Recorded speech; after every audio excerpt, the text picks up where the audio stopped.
Va ora in onda Auto da Fè, un mondo senza testa, una testa senza mondo, un mondo in testa.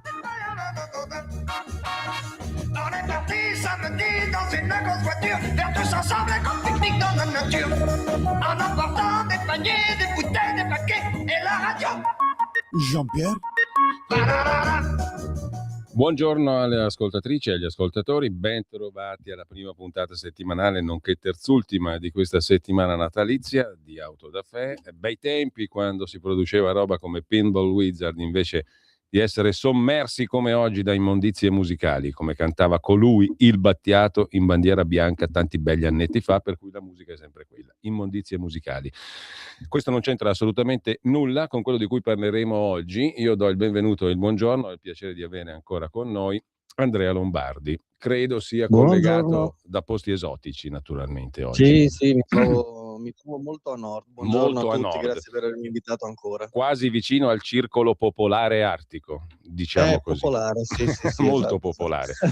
Allora, Andrea Lombardi non c'è bisogno che lo presenti perché lo conoscete già, lo conoscete ancora di più se andate sulla sua pagina, sul suo canale YouTube, dove trovate tutti gli altri link alla newsletter, Instagram, al blog e via dicendo. Facilissimo da trovare su YouTube. Andrea Lombardi, che si occupa di attualità, di storia, di vicende storiche, di giustizia, di mala giustizia, di cronaca, di politica, fa una rassegna stampa commentata, cerca di raccontare il mondo a modo suo e perciò verrà duramente bastonato dall'autorità per le comunicazioni.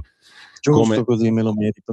Come abbiamo già avuto modo di capire, peraltro dialogando qualche tempo fa con uno dei commissari dell'Agcom, commissario Capitanio, che non ti ha rassicurato molto, però mi pare di capire, Andrea, circa la portata di questo nuovo regolamento, non so neanche come chiamarlo, regolamento, dici delibera che istituisce l'elenco degli influencer influenti. Tu sei un influencer influente, no? A quanto pare, secondo loro sì. Quindi molto influente, sei uno, addirittura, visto che sei uno che può supero di parecchio i loro limiti. allora, sei uno che può deturpare le menti di coloro che ti seguono e instillare Questo è un termine che condivido. E instillare in loro germi di violenza incontenibili e incontrollabili. Ergo sarai severamente multato, fai prima chiudere baracca e burattini che stai meglio, giusto? Chi te lo fa fare di fare informazione a modo tuo, in maniera non imparziale, non politicamente corretta e via dicendo? Tu ci sei andato giù pesante, giustissimamente, su questa storia. Tanto raccontiamola brevemente, lo lascio a te di farlo dall'inizio, perché la cosa ti riguarda, ma riguarda un sacco di persone che peraltro non mi pare, come hai notato anche tu, che stiano prendendo posizione. Gli altri youtuber se ne fottono, diciamo così. Come mai? Innanzitutto, allora, di che cosa stiamo parlando? Tu l'hai definito questo il vero potere comunista, no? E ti poni una bella domandina, sarai costretto a chiudere? Te lo chiedo anch'io. E ti faccio però un'altra domanda a beneficio di chi ci ascolta. Stiamo parlando di un regolamento. Che cosa introduce questo regolamento per chi fa il tuo mestiere di informare liberamente su YouTube? E cosa farai tu, insomma, no? E non ti ha rassicurato quello che abbiamo sentito dal commissario? No, per nulla.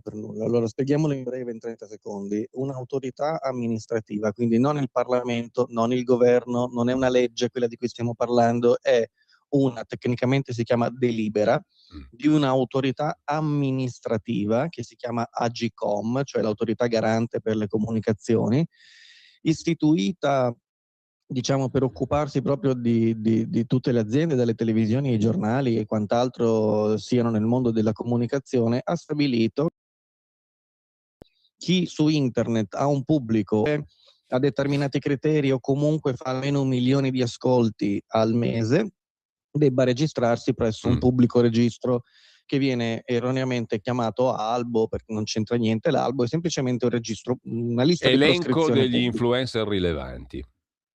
Si chiama così, no? Se non lo fa, già partiamo male, perché rischia fino a 103.000 euro. Ecco, allora questo elenco online, web form, al quale tu ti devi iscrivere, è online da un bel po' ormai, dal 6 novembre, da inizi novembre, insomma, no? Sì, da un mesetto qualcosa. Quindi te ti devi iscrivere. Però una volta iscritti, non è che finisce lì. Poi? Una volta iscritti bisogna rispettare i limiti, criteri di imparzialità, bisogna essere imparziali, bisogna combattere la disinformazione. Pena, sanzioni che possono arrivare fino a 250.000 euro nei casi meno gravi, fino a 600.000 nei casi peggiori. Però il problema, Andrea, Chi è che lo decide? Qual è la disinformazione Sempre e loro. l'imparzialità? Sempre loro, essendo un'autorità amministrativa, loro ti impongono una regola e dopodiché sono loro a valutare se l'hai violata e nel caso valutino che tu l'abbia violata sono a pagarti la sanzione.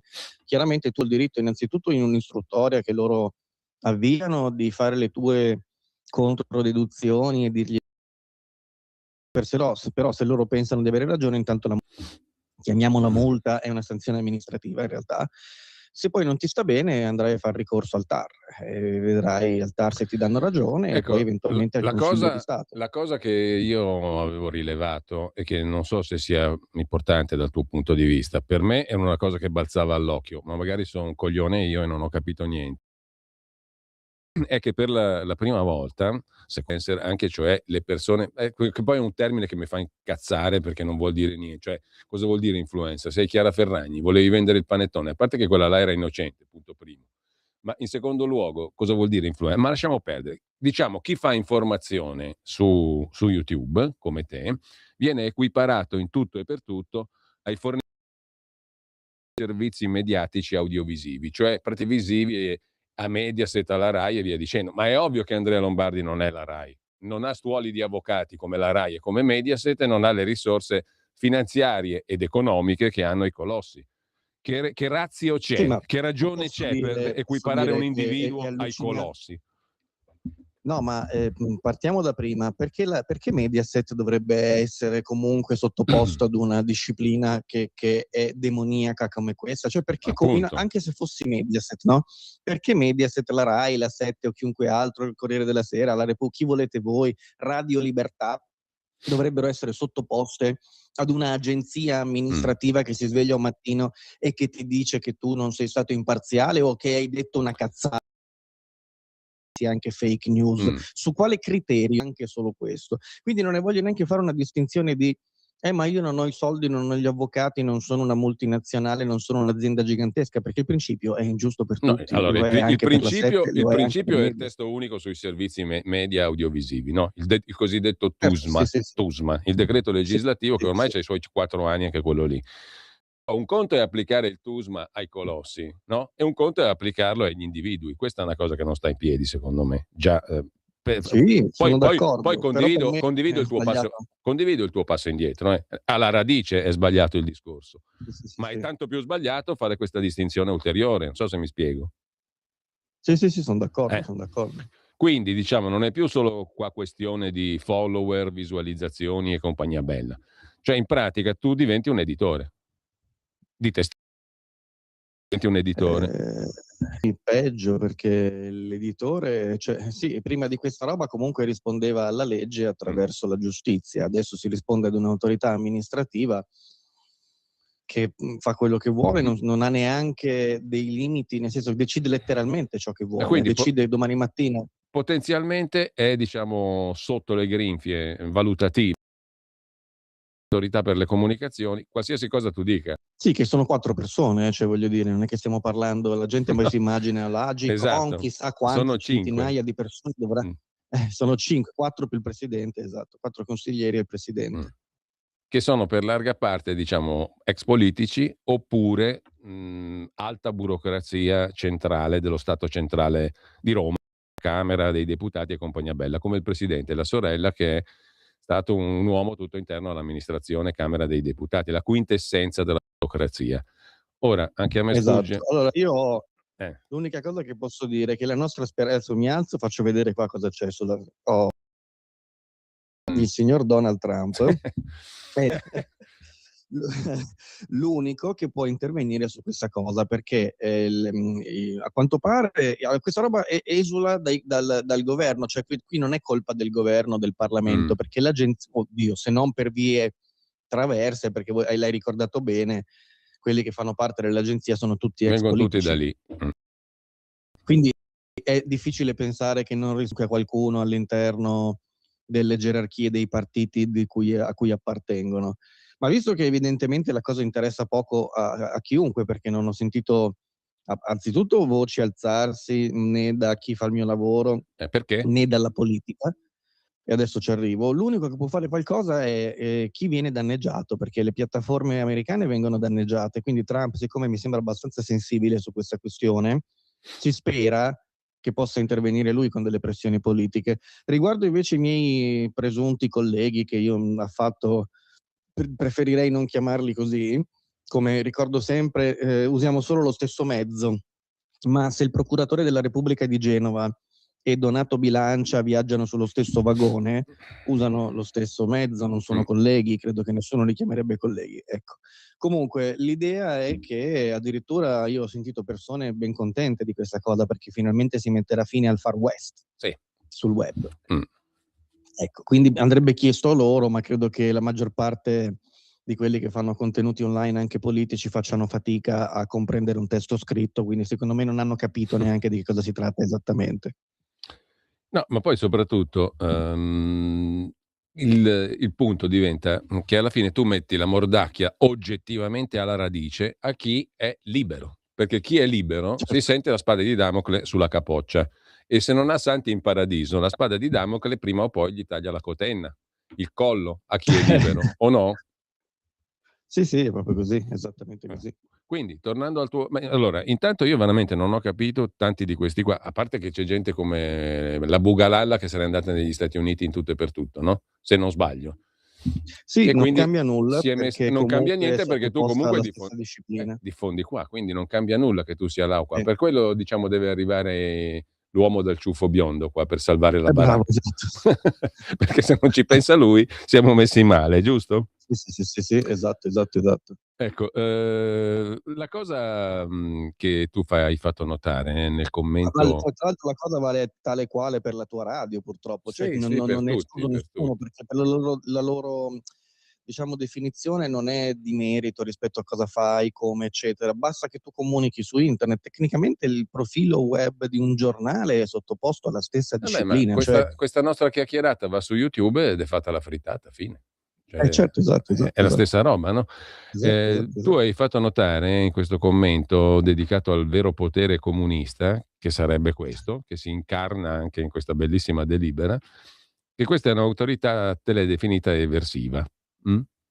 A me non mi viene neanche a me un altro aggettivo, perché alla fine, insomma, se per via amministrativa e poi tra l'altro la cosa molto bella, tu l'avrai letta, no? Perché sul sito dell'Autorità per le Comunicazioni, dove si parla dell'istituzione, prima dell'elenco dei componenti, c'è tutta la pippa sulla nascita dell'istituzione, nel 97, come ricordi tu, no? Me lo ricordo benissimo anch'io, perché ci lavorammo bene con l'Autorità per le Comunicazioni fin dai tempi in cui facevo inchieste di altro genere. Comunque, è un'autorità indipendente e autonoma, capisci? Tu ti stai mettendo contro un'autorità indipendente e autonoma. L'abbiamo spiegato prima quanto è indipendente e quanto è autonoma. Ed è un'autorità di garanzia, perché questa è bella, questa mi è piaciuta molto. La legge istitutiva affida all'autorità un duplice compito, apri bene le orecchie: assicurare la corretta competizione degli operatori sul mercato, scatta la risata, e tutelare i consumi di libertà fondamentali degli utenti. Questa però me la devi spiegare, perché tu sei bravo a decifrare le cose. Cosa cavolo significa tutelare i consumi di libertà fondamentali degli utenti? Questa è una supercazzola per cui Tognazzi penso che andrebbe fiero di chi l'ha scritta. Ma non è finita. I consumi di libertà, nel senso, io ho capito cos'è. Ho capito. Scopo. Si consuma la libertà, come la candela quando arriva il verde, è finita e arriva l'Ilagicom. Questo intende probabilmente, che la consuma la libertà e non ce ne lascia più neanche il suo compito pezzettino. Il suo compito è tutelare i consumi di libertà fondamentali, cioè il plurale si collega con consumi, i consumi di libertà fondamentali degli utenti. Capito? Chiaro? Ma non solo, perché la riga dopo c'è una chiarificazione ulteriore. L'autorità per le garanzie nelle comunicazioni è un'autorità, aperte virgolette, convergente, chiuse virgolette, punto. Capito? È convergente. In quanto tale, svolge funzioni di regolamentazione e vigilanza nei settori comunicazioni elettroniche, audiovisive, editoria, poste e piattaforme online. E quello è il punto. I profondi cambiamenti determinati dalla digitalizzazione, che ha uniformato i sistemi di trasmissione audio, video, dati, internet, sono alla base della scelta del modello convergente. Cioè non ti fanno il culo solo a te, lo fanno a tanti. Certo. Capito? Sì, è una cosa allucinante. Allora, perché lo chiamate eversiva? Perché Però un'agenzia... attenzione, risponde al Parlamento. Quindi in teoria i signori parlamentari, deputati e senatori, dovrebbero essere molto attenti a quello che fa l'Agcom. ma sei dipendente, come fa a rispondere al Parlamento? Indipendente? È indipendente, è autonoma, ma risponde al Parlamento del proprio Quindi non è operato. indipendente. Mm. Ok. Quindi diciamo deve giustificare le scelte, ma mi pare che nessun parlamentare abbia chiesto una cippa rispetto a questa No, delibera, giusto? no. Mm. Quindi come la mettiamo? È un'autorità eversiva perché sta evertendo le norme che ne hanno determinato la nascita.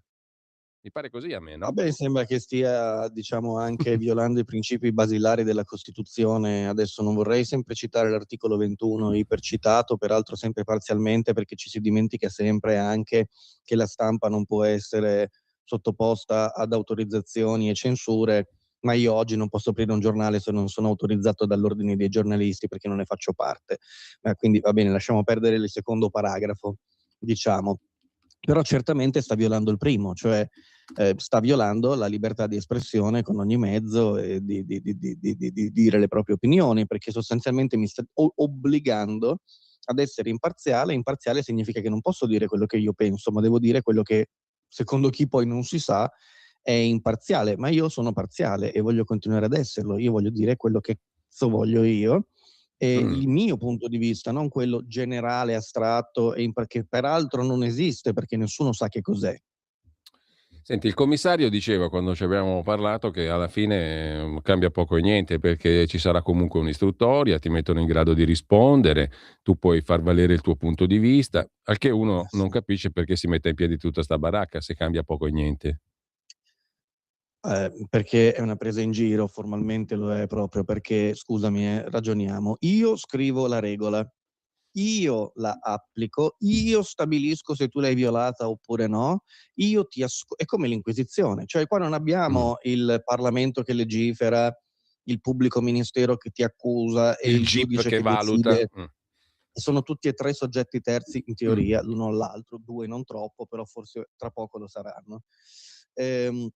Qui siamo di fronte ad un one man band, cioè io faccio la regola, la applico e poi ti sanziono. E però ti dico, siccome sono magnanimo, che no, ma tu hai tutto il diritto, quando io ti dico che l'hai violata, di dirmi che secondo te non l'hai violata. Però scusa, io l'ho scritta, io ti ho detto che l'hai violata, adesso arrivi tu che mi dici no, ma secondo me non l'ho violata per questo e questo, e io cambio idea, potrà pure succedere in qualche caso. Ma sai, sembra un po' particolare come cosa, e comunque non mi sembra che rispetti il basilario principio di Montesquieu. Senti, Cioè, tutto è nato non può essere. dal Pandoro Gate di Chiara Ferragni, no? Quella è stata Bravo, la sì, scusa, esatto. la scusa. E tu sottolinei che l'Agcom ha punito una Ferragni completamente innocente. Quindi due schiaffi, Io, uno alla verità e l'altro, diciamo, alla oggettività e, come dire, alla correttezza, perché è stata una scusa questa, no?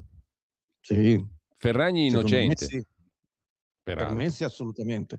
Ecco, per capire la questione del famoso Pandoro Gate è molto Sì. semplice. È come se io adesso confezionassi una pubblicità in cui ti voglio vendere questo microfono dicendoti che fa le magie, vado da Mediaset e gli compro uno spazio pubblicitario, e l'Agicom si accorge che questo microfono in realtà è una truffa e non promette quello che promette, non lo mantiene. Anziché multare me, cioè multa anche me, ma soprattutto multa Mediaset perché ha pubblicizzato questo microfono, ma no, cioè, però è semplicemente stato il mezzo con cui hai diffuso quella pubblicità. La truffa l'ho fatta io, ovviamente, no? Evidentemente. La Ferragni era solo un mezzo, era un canale di comunicazione di un'azienda che ha pubblicizzato un prodotto. Lei ci ha messo il nome, per carità, lei lo ha brandizzato, ma sono tutti servizi che non c'entrano nulla con la truffa in sé. Peraltro lei non ha neanche fatto ricorso al TAR dopo essere stata sanzionata. Grave errore, lo stiamo pagando purtroppo tutti quanti, a quanto pare.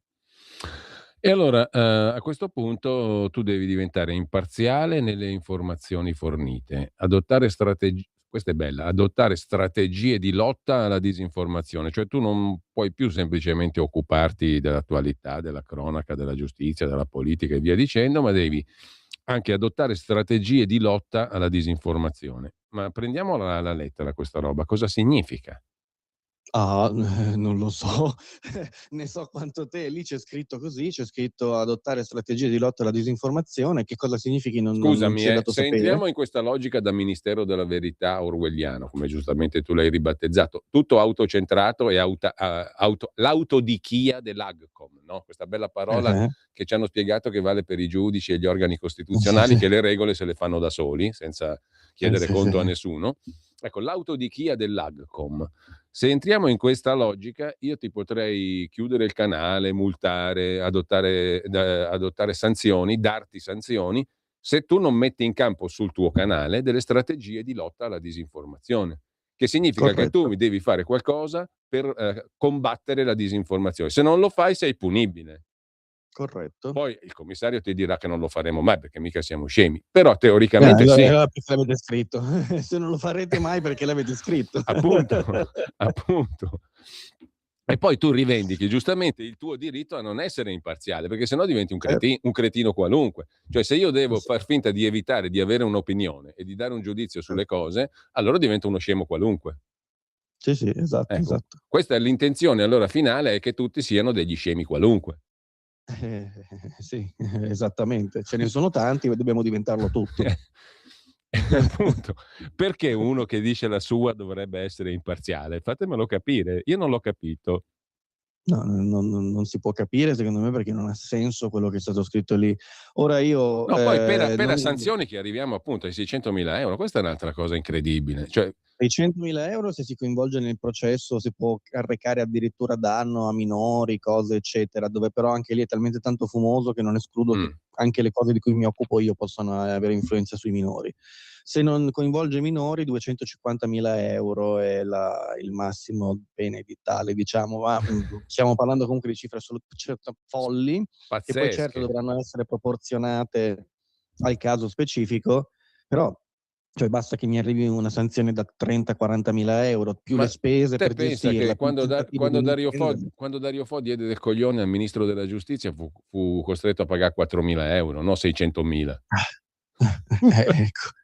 Cioè, Sì, anche, comunque per quanto non mi sia mai stato simpatico il personaggio, possiamo anche dire che dare del coglione ad un ministro dovrebbe anche essere, non dico incoraggiato, ma quantomeno accettabile come libertà di espressione e critica politica, perché se un ministro si offende perché qualcuno gli dà del coglione, credo che ci sia un problema più grande del fatto che qualcuno abbia dato del coglione ad un ministro. Però queste, vabbè, sono discorsi che travalicano perché qui entriamo proprio addirittura in altre leggi invece ordinarie dello Stato, ma va bene. Magari io ho una visione troppo radicale della libertà di espressione. beh, o c'è o non c'è, non è che bisogna essere radicali. Eh, O c'è tutta o non c'è penso niente, anch'io. perché le robe a metà non funzionano in tema di libertà. Comunque, Penso anch'io. vabbè, sai che mi stai convincendo che deve venì quello col ciuffo biondo, perché se no non ce la caviamo Sì, più. sì, sì, Mh. eccolo qua. Io spero assolutamente, questa non me la tolgo neanche di notte, me la tengo giorno e notte Eh no, perché quello fino a là fino a Capodanno. sarà urticante, sarà fastidioso, sarà un grezzo, sarà quello che vuoi, oh, ma la tocca giusta, su tante cose. Sì, sì, sì, sì, sì. E Sì, sì, soprattutto sì. senza quel parrucconismo ipocrita, mortifero, cattolicizzante che abbiamo qui da noi, che è Sì, veramente. sì, Trump è per noi e per me è come Obi-Wan Kenobi, la nostra ultima speranza, unica speranza. Ecco, quindi Obi arriviamo alla Trump conclusione Kenobi. del ragionamento. Che fai? Che hai deciso di fare? Come ti muoverai? Adesso in realtà sto studiando una via legale con un avvocato per cercare di contestare alla radice la delibera. Mh. Secondo lui ci sono delle possibilità. Mi sto organizzando cercando di coinvolgere anche altre persone, altri che fanno il mio mestiere, altri che sono esposti pubblicamente, quindi anche diciamo, se vuoi faccio anche questo appello, perché sto cercando di raccattare appunto una cordata di persone. Nel frattempo andrò comunque avanti ovviamente con quello che faccio, e alla fine di questo processo, insomma, cercheremo di capire se effettivamente si può fare qualcosa o meno. Nel caso non fosse possibile, quindi questa delibera dovesse rimanere attiva e quindi starebbe lì come una spada di Damocle, probabilmente andrei avanti fino alla prima sanzione, dovesse mai arrivare, poi deciderò il da farsi. Insomma, poi alla fine più che togliermi le mutande non è che possono fare. Se Ma vogliono intanto, prendersi in quanto tempo bisognerebbe trovare la soluzione qua? Com'è che orizzonte temporale ti sei dato?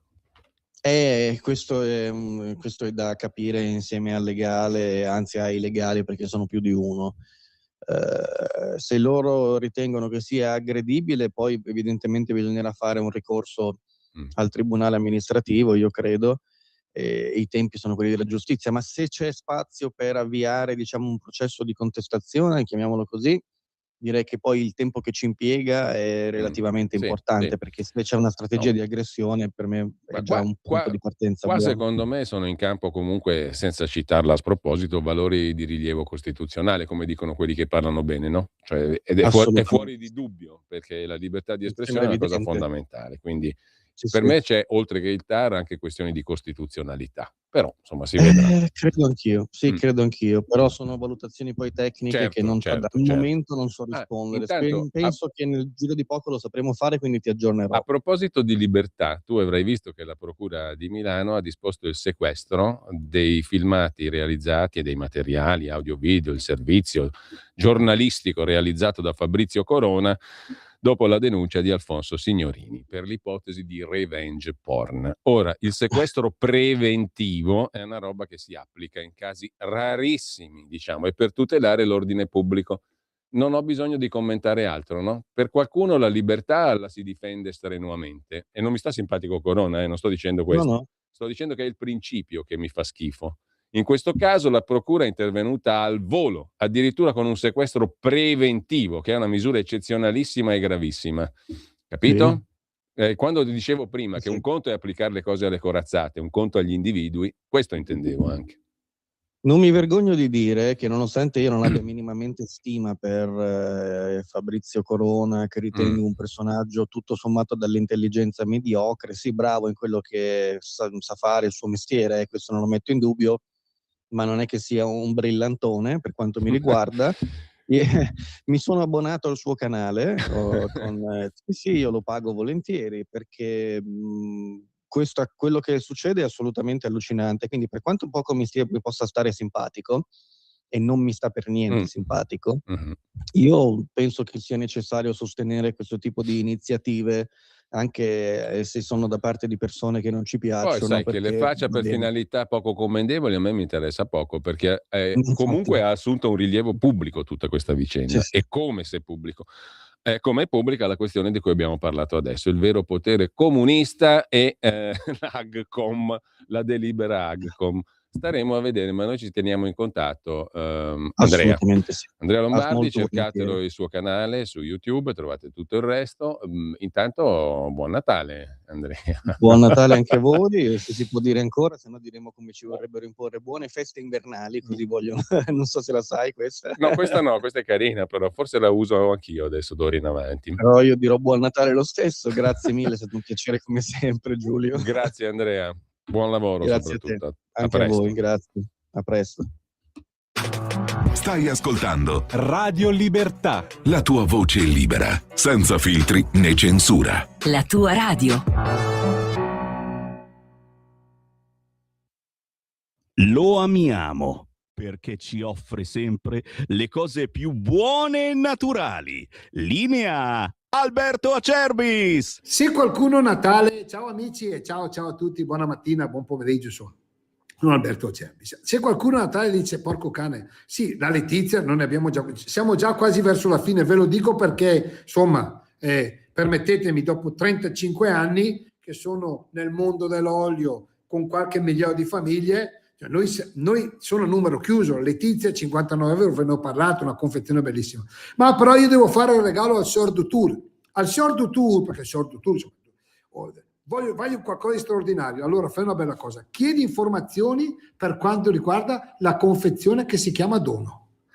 Chiama 030 68 40 408, tu non vuoi sbattimenti, hai ragione, chiami qui, dici mi spieghi com'è la confezione Dono, o meglio ancora vai a vederla sul sito olioacerbis.com, vai, sezione natalizia, vedi la confezione d'uno e capirai che tu, mentre gli altri si rompono i marron glacé a girare su tangenziale, a litigare, coppie che saltano, psicologi che devono unire le famiglie distrutte per i regali di Natale, ma hai visto che il regalo non era bello, dovevi regalare questo, te l'avevo detto. Fai una bella cosa, relax 030 68 40 408 oppure tramite il nostro sito olioacerbis.com, vedi tutto, già che sei lì magari buttaci dentro qualcosa tipo 3 bottiglie di olio, 6, quello che vuoi. Ciao, alla prossima, vi voglio bene. Stai ascoltando Radio Libertà, la tua voce libera, senza filtri né censure, la tua radio. Rieccoci in onda, tra pochissimo parliamo di finanziaria, del suo impatto sull'economia reale con Gianmaria De Francesco, vice capo servizio economia de Il Giornale, che proprio oggi firma una doppia paginata sul giornale di sintesi della finanziaria che, come sapete, è stata approvata, verrà approvata oggi in aula, poi torna nell'altro ramo del Parlamento e quindi tutto è destinato ad essere approvato molto rapidamente. Vedremo le diverse misure con l'ausilio appunto della competenza specifica di Gianmaria De Francesco, che non so se è ancora collegato con noi, tra poco lo sarà. Intanto però ne approfitto per dare un'occhiata all'agenzia ANSA, che mette in primo piano in questo momento l'esplosione di un'auto a Mosca, morto un generale dello Stato Maggiore russo, Fanil Sarvarov, ucciso da un ordigno, scrive l'agenzia ANSA. Un ordigno piazzato sotto il telaio di un'automobile è stato fatto esplodere questa mattina 22 dicembre a Mosca. Il generale Fanil Sarvarov, capo del Dipartimento di Addestramento Operativo dello Stato Maggiore russo, è morto a causa delle ferite riportate, scrive l'agenzia russa TASS, che cita la portavoce del comitato investigativo russo Svietlana Pietrienko, aggiungendo che le autorità sospettano la mano dei servizi ucraini nell'attentato. Poco prima si era saputo dell'esplosione di un'auto nel cortile di un palazzo nella zona sud di Mosca. Gli inquirenti russi, scrive la TASS, stanno valutando diverse teorie sull'omicidio, secondo una delle quali l'attentato sarebbe stato organizzato da servizi speciali ucraini. Sul luogo dell'esplosione è in corso indagini. I testimoni oculari vengono interrogati e si stanno esaminando le riprese delle telecamere a circuito chiuso, ha detto la portavoce del comitato investigativo Pietrienko. Il militare ucciso, Fanil Sarvarov, 56 anni, direttore del Dipartimento di Addestramento Operativo dello Stato Maggiore dell'Esercito, nel maggio 24 aveva ricevuto il grado di generale luogotenente dallo stesso presidente Vladimir Putin. La potenza esplosiva dell'ordigno che ha ucciso il generale Sarvarov era equivalente a circa 300 grammi di TNT. La procura di Mosca ha assunto il controllo delle indagini e ha riferito che l'ordigno era stato collocato con un magnete al sottoscocca della Kia Sorento di Sarvarov, vicino al sedile del conducente. Infine la TASS riferisce che l'esplosione è avvenuta quando il conducente ha azionato il freno, scrive appunto l'ANSA sintetizzando. Dopodiché il secondo argomento dell'ANSA è quello che affronteremo tra pochissimo, la manovra che approda in aula, misure, tappe, novità e sanzione di 98,6 milioni ad Apple per abuso di posizione dominante. Dopodiché abbiamo l'allarme di Medici Senza Frontiere, a rischio la nostra presenza a Gaza per le regole israeliane sulle ONG.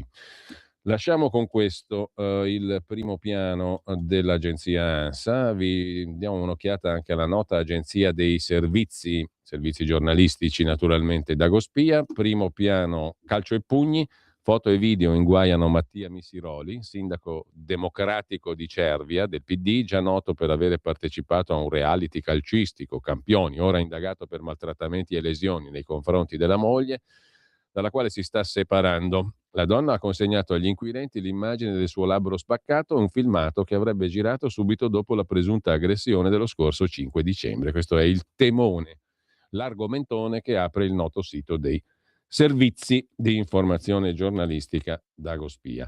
Lasciamo adesso Dagospia e andiamo alla pagina del giornale che commenteremo tra poco con Gianmaria De Francesco, che proprio questa mattina pubblica a pagina 2 e pagina 3 del giornale una opera di sintesi estrema della finanziaria, dalle tasse alla previdenza, una sorta di guida pubblica il giornale a cura di Gianmaria De Francesco a tutte le misure della finanziaria. Il testo da 22 miliardi va in aula, IRPEF ridotta, le famiglie al centro.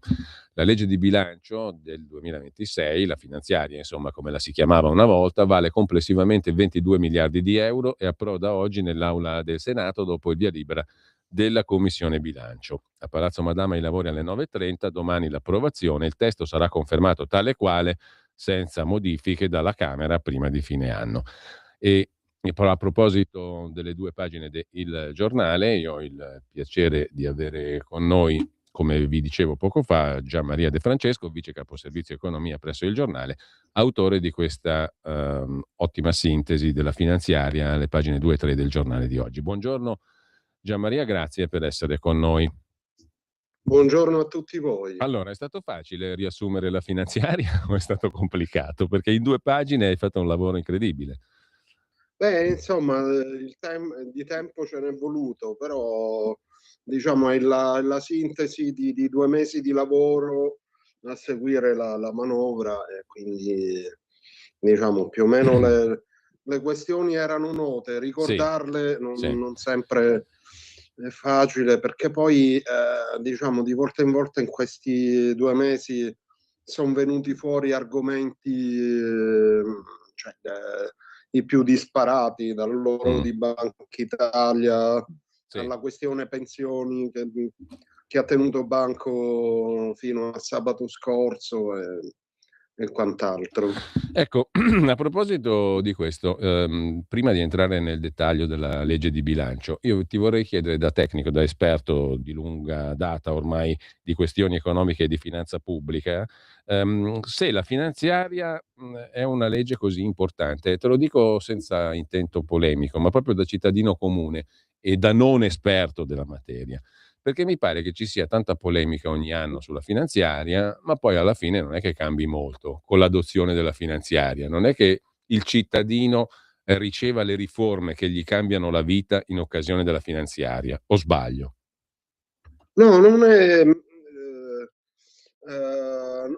del tutto sbagliato, cioè è importante perché la legge che ogni Stato si dà per dire e per stabilire quanto spenderà l'anno successivo per offrire i suoi vari servizi pubblici. Tutti gli stati occidentali hanno la legge di bilancio, chi l'approva prima, chi l'approva dopo.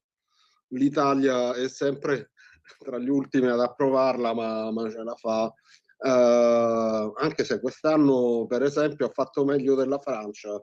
La Francia andrà in esercizio provvisorio. Quest'anno l'Italia ha fatto pure meglio della Gran Bretagna, perché lì sono ancora un po' in alto mare, però cioè, alla fine hanno portato a casa qualcosa, rinunciando a dei propositi che avevano.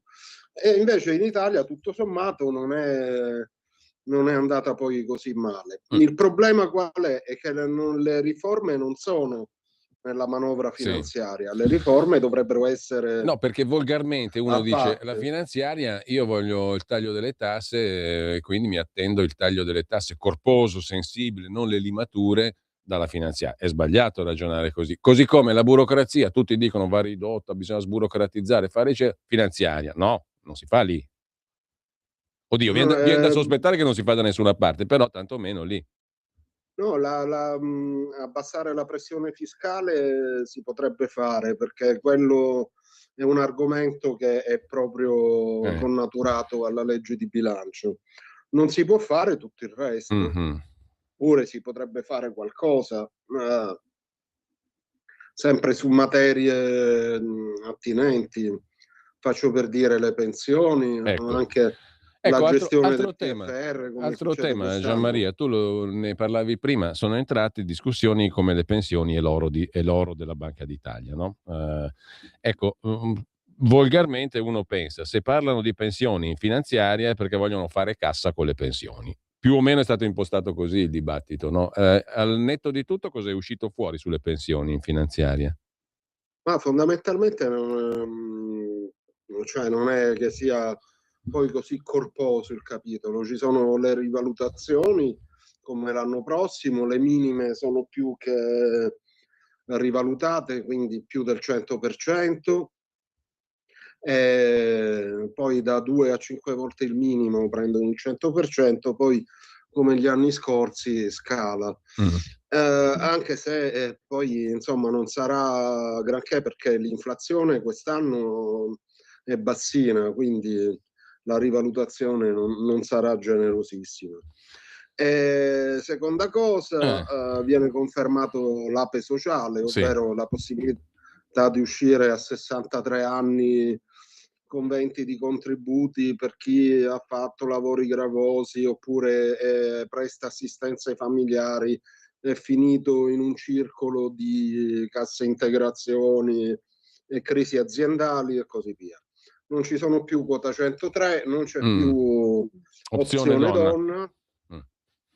Sì, esatto. Ecco, poi però mi pare, come tu hai sintetizzato sul giornale, a pagina 2, aumenta di un mese il requisito per andare in pensione dal 27 e 2 dal 28, esclusi i lavoratori in attività gravose o usurali. Questo non è proprio indifferente la cosa, no? Un qualche impatto ce l'ha sul lavoratore pensionato. Sì, però è stato fatto in 2 tranche. In realtà questi 3 mesi dovevano venire tutti nel 2027, così come non è stato fatto su espressa richiesta della Lega l'allungamento delle finestre mobili, perché questo avrebbe significato poi dal 31-32 uscire non dopo 3 mesi, ma dopo 6 o anche di più, e poi soprattutto non è stato fatto, diciamo, non è stata portata a casa la questione maggiormente che ha causato maggiormente polemiche, che è quella del riscatto delle lauree brevi, che sarebbe stato penalizzato. C'è però una questione di fondo che, diciamo, questa maggioranza dovrà risolvere, magari l'anno prossimo no, perché la manovra prima delle elezioni, però diciamo, se dovesse per caso rivincere le elezioni politiche, cosa che, diciamo, allo stato dei sondaggi non sarebbe poi così improbabile, poi questo capitolo va affrontato, perché il messaggio del ministro Giorgetti, poi è della Lega, non è fondamentalmente molto semplice. Dagli inizi del 2030 al 2040 la spesa per pensioni esploderà. Lo Stato italiano già ogni anno dà 170 miliardi all'INPS affinché le pensioni possano essere pagati. Con il boom di pensionamenti che ci sarà, cioè non si può pensare che le cose restino così com'è, perché questo significa, come dicevo prima, fare la fine della Francia, che non riesce neanche a farle le manovre finanziarie, perché altrimenti la gente va in piazza per le pensioni, per gli stipendi, per questo, per quest'altro, perché hanno speso più di quello che avrebbero potuto.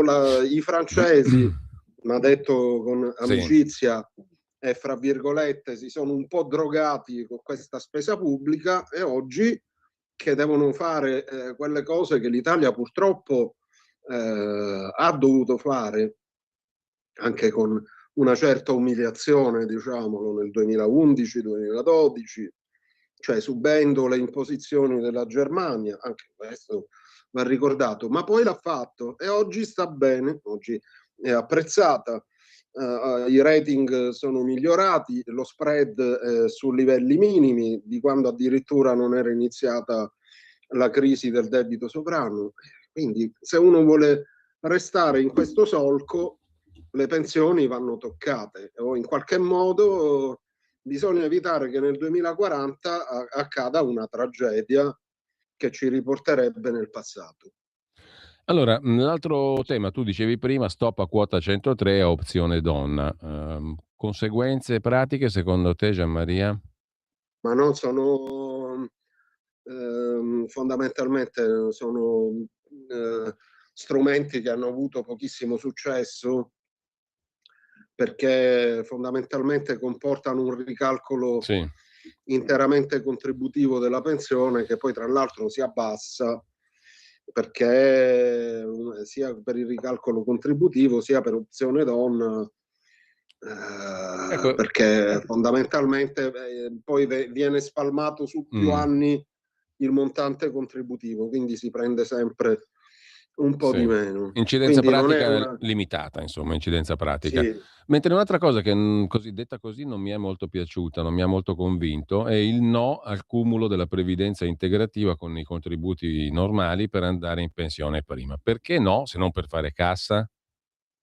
Per i motivi che ho detto prima, è che sono tutti attinenti a quelle cose che il ministro Giorgetti ha in qualche modo avallato, visto che c'è, come dire, la tendenza ad ascrivere queste misure di risparmio alla Ragioneria Generale dello Stato, ma comunque è il ministro che decide. Ecco, per il motivo che dicevo prima, dal 2032, ma uno vuole, diciamo, rendere la cosa più carina perché magari restiamo su questo sentiero. Allora mancano 10 anni, nel 2035, in 5 anni bisogna pensare a quello che succede nel 2040, perché succede. E quindi, le pensioni anticipate, cioè il messaggio che viene dal Ministero dell'Economia, mettiamolo così, è che Giorgetti veicola, perché mettiamo anche che potrebbe non essere convinto al 100%, però se ne fa portavoce, ed è questo.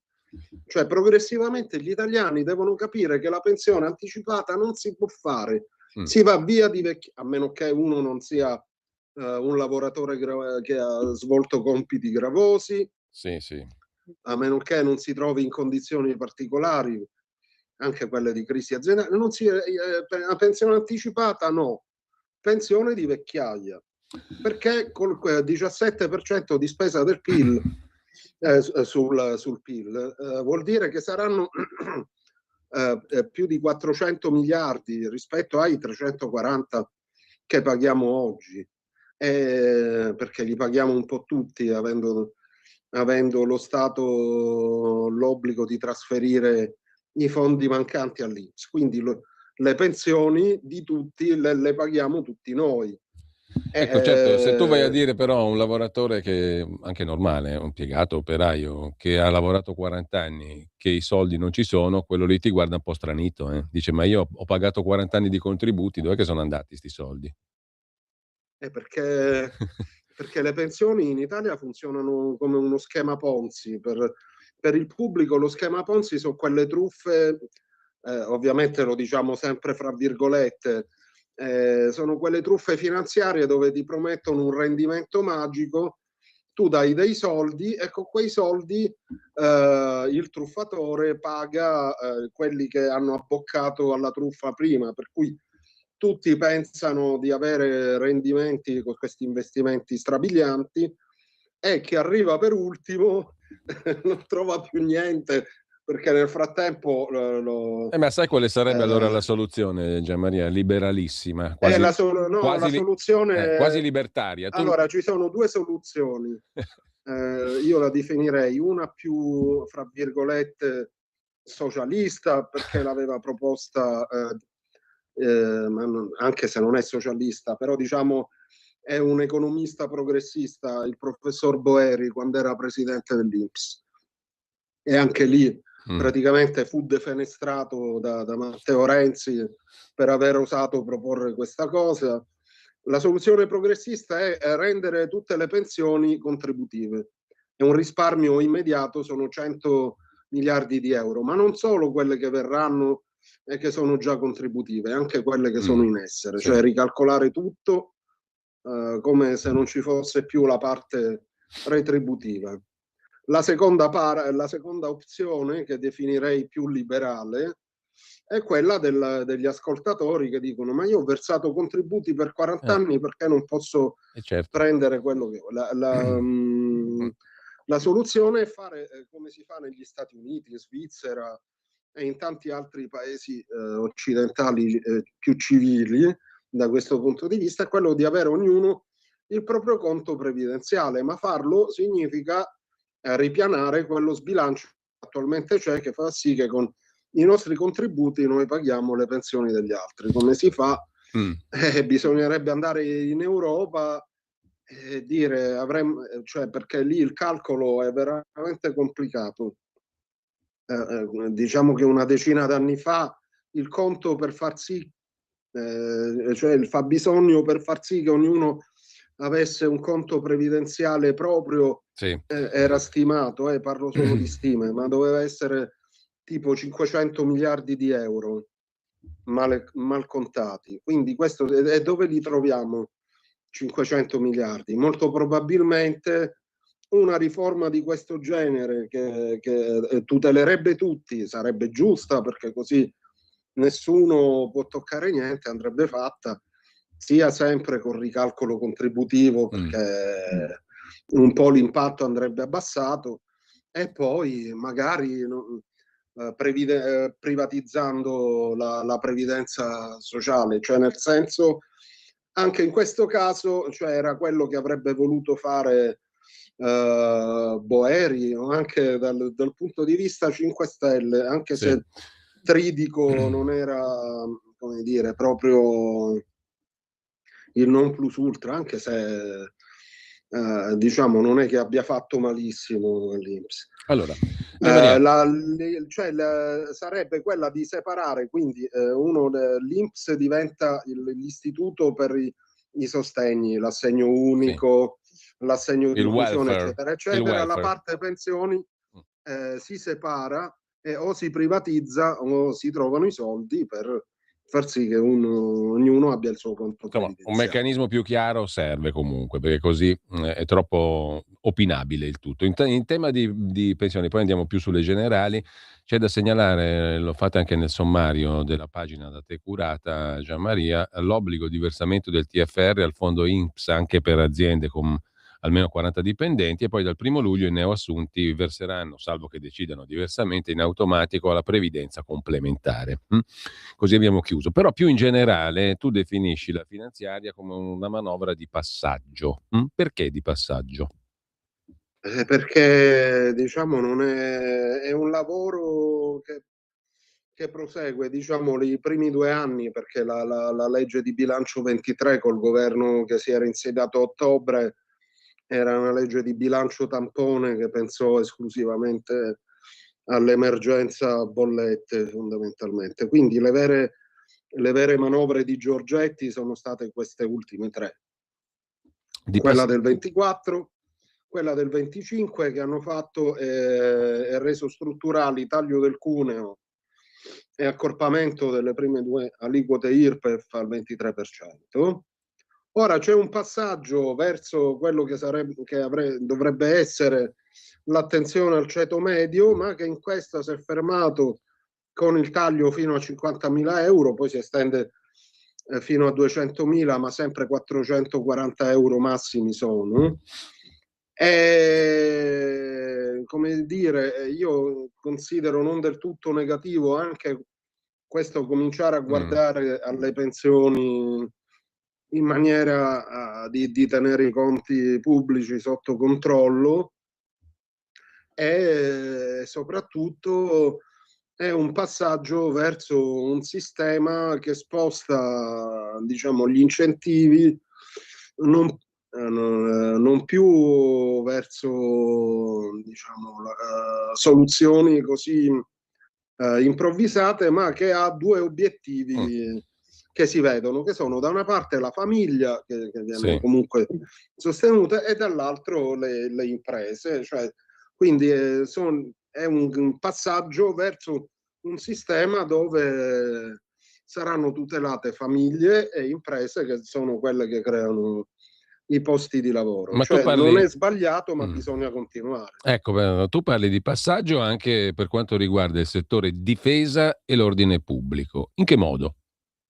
Perché fondamentalmente nei prossimi anni l'Italia dovrà sempre più badare a se stessa per quanto riguarda la difesa, perché chiaro, magari dopo Trump gli Stati Uniti torneranno indietro, non credo. Credo che gli Stati Uniti cercheranno sempre di continuare a limitare il proprio intervento sullo scacchiere internazionale. Questo significa che tutti i paesi europei devono cominciare a investire davvero sul settore difesa, perché non si sa mai da dove potrebbe venire la minaccia.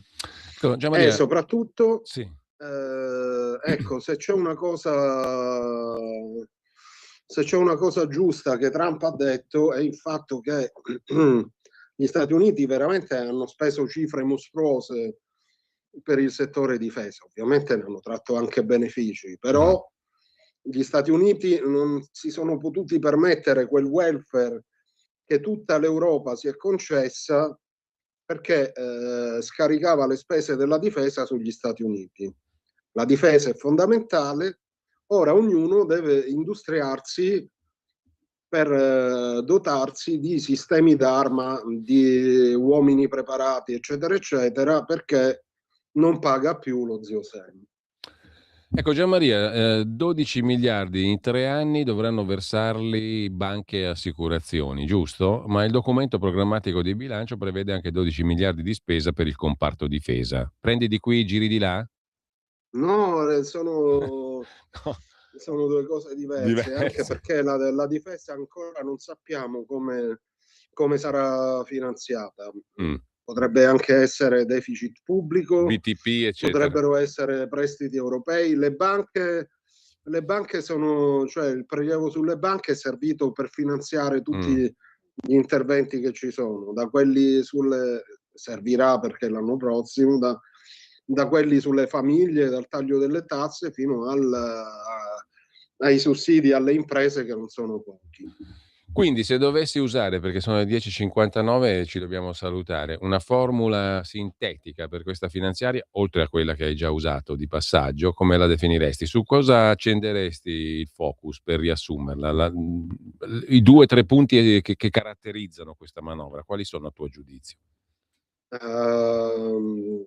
Un taglio delle tasse significativo, idealmente, che poi può diventare più corposo nel prossimo anno, e quindi questo è buono.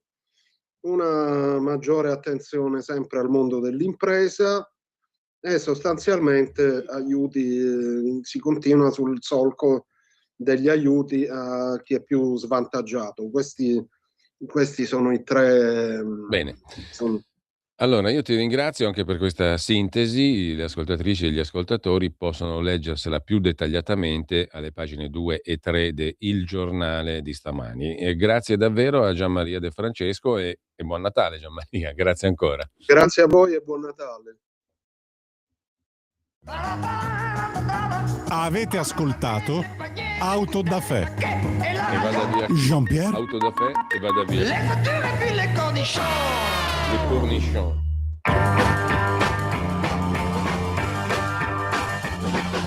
People try to put us to down. Talking about my generation.